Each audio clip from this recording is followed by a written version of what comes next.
Mental Training 101. And now back to Get Warrior Tough with Andrew and Dutch.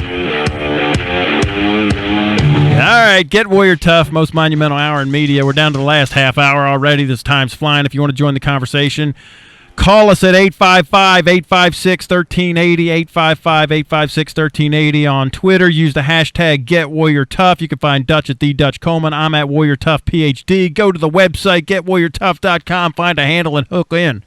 All right, Dutch, it's that time of the week. We have Amber J with us, man, and she's got I don't know what she's got dialed up for us. It's always a secret surprise, right? So, hey, what's up, Amber? Hey, guys, how's it going? Good. I'll let you know after you ask that first question. Yeah, well, I just have to comment right before the break. You guys totally butchered one of my favorite Star Wars quotes from Yoda. So I just want. Oh, what is it? Correct us on that. What is it? We did. Okay, so it's do or do not.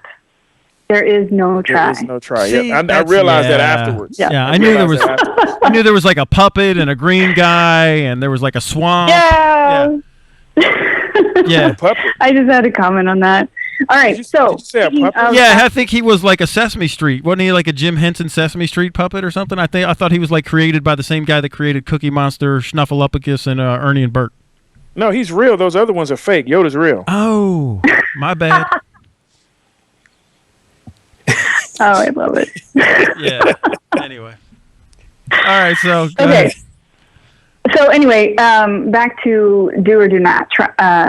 If you're going to take action, what is it, like, what would you guys say is the very first step? Like, literally the first thing that you would recommend somebody do if they're wanting to be happier, take that control like you guys were talking about. What is the first step? Well, I think we kind of hit on that earlier. You like if it's an individual, only that individual can answer that question. What is happiness to you? What is your target? Like what you can define happiness for you, right? So what are we talking about? So if you say I'm unhappy, well, what are you talking about? I need you to tell me what that means, and I need you to tell me what makes you happy. So then we can set a target, or set that as a target. But you need to understand, first of all, is it a fact or is it a truth? And all the different external things that are controlling the answer to that question. So if we can clear all that stuff out, then we can be more clear on what you're talking about and what you're looking at, what you're dealing with. Because if we can begin to eliminate some of those external factors, maybe where you're sitting right now, you may realize that you are actually happy.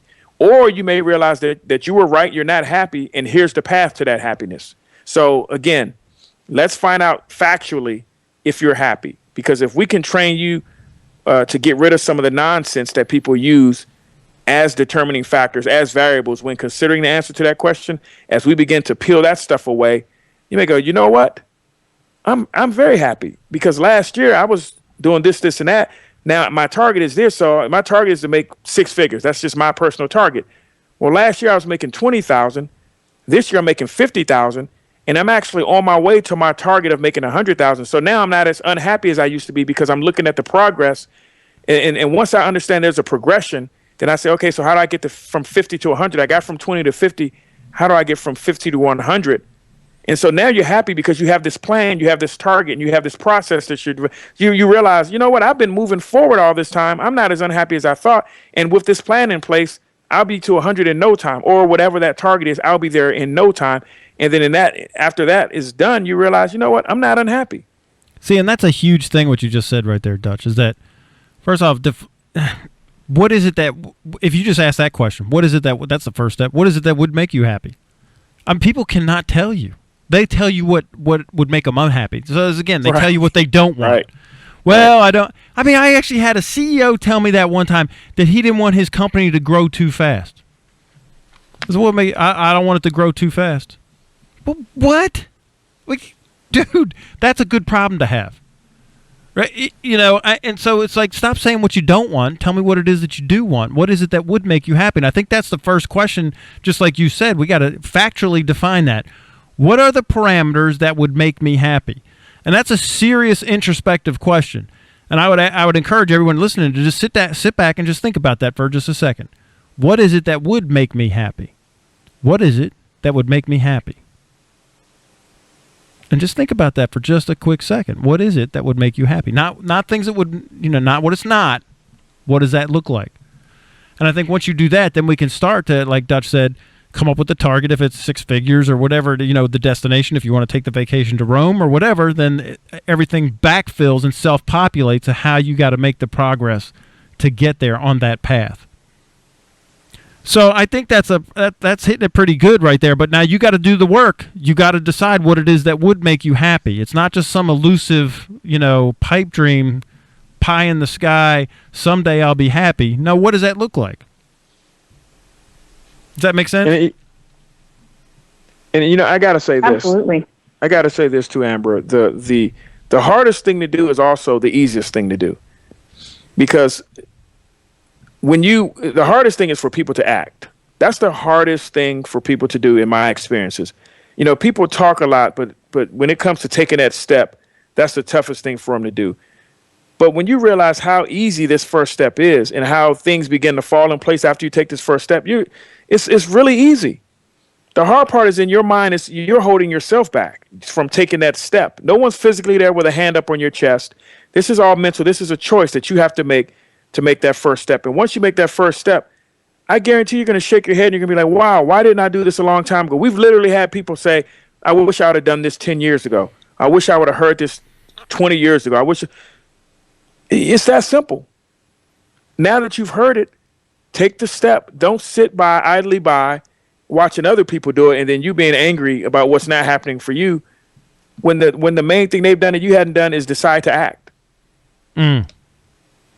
Yeah, and that I like what you just said about that. I was looking at one of my clients who's now also one of our coaches. She's if you got the weight loss for Gladiator for weight loss, we talk about her in that. And she said on her Facebook that she had a flash of envy because somebody was, and she's amazing. She went from like 250 pounds. She's down to or a size 14 dress to a size 4 dress. She's amazing. She's just completely amazing inside and out. And she said, but I love how transparent she is. She just posted it, she had a flash of envy, right? Where somebody was where she wanted to be and she wasn't there yet. So it almost was like, oh man, and then she started feeling, she let that rob her of her happiness for like about 30 seconds. And she got a hold of it because, she really stays on top of this stuff. And then she posted it. And it like, don't let somebody else, because they're more successful than you are, or they're doing something that you want to do. No, you take the steps to go do it. Don't let that rob you of your happiness because they went and followed their dream or they're having success. You need to go do your own thing and get your success so that you're not envious or angry. Amen. And I think that's a huge hurdle. And again, these are all factors that we can control. Oh, totally. And we're going to find that, and you're going to find as the audience that I want to say most, but I almost want to say all the things that are holding us back are things that we can control. Unless someone has a physical hand on your chest stopping you from doing something, you're going to find that these are things that you can control, and that the only person that's had a hand on your chest is you. Yeah, you're the only one that's blocking you. And I will say this. I'm just offering this up. If somebody is physically putting their hand on their chest and keeping you stopped, I mean, you can give us a call because I've done this kind of thing before. I used to, I am a gunslinger. I could take care of that. But I'm saying that jokingly because no one's blocking you but you. You're the only one that's blocking you. You are. Go look in the mirror. That's what's stopping you from being happy. And that's why I was kind of joking, but not really, about if you found the perfect place to live or work, don't go there because you'll screw it up. You will screw it up. That makes you laugh every time, but it's the truth. It's the truth, because if you think about it, if it's the perfect place, then that means there are a bunch of people that are not like you. They're not mired in self-pity. They're not complaining. They're not whining and all. So if you bring that there, you're going to be the outlier. So really, you're not going to be happy because you're not going to fit in. So that's just amazing to me, man. Yeah, it's just amazing because we have like this 100, the best 100 top places. I mean, like if they have like ping pong tables, it's like free, child care. There's free lunch. Literally, they have buffets. There's like foosball tables. One place even gives you a year off for free to go do like a sabbatical or whatever. Yeah, right. See, And there are 101,000 openings at these places. Why are you crying about where you're at? Go over there. Well, what's going to happen is they're going to go over there and they're going to cry that they don't have an Olympic-sized swimming pool. Well, they have this pool there, but it's not Olympic-sized. Right. That's why I say, and they'll mess it up if they go there. They wouldn't be happy. People won't be happy we're there. But yeah. All right. Does that kind of answer that question, Amber J? Yeah. Sorry, I kind of got off on that rabbit trail, but it's just, it's one of those things you're just like, it just blows my mind. I mean, I get tired of hearing this. There's no jobs. No, there's 101,000 jobs at the best places to work in America.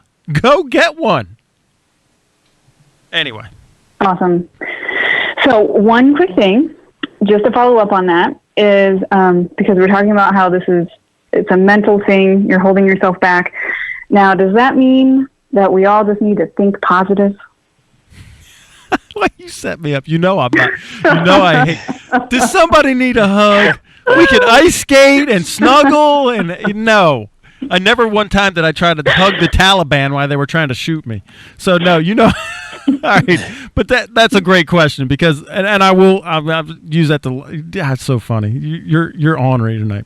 All right, so here's my 4 levels of thinking that we do in the Warrior Tough process. The first one is autopilot, where we're just not engaged, right? So our body is running the boardroom. We're on autopilot. It's kind of like if you ever been to Times Square, everybody's standing like sheep waiting for the light to turn, and then everybody just crosses.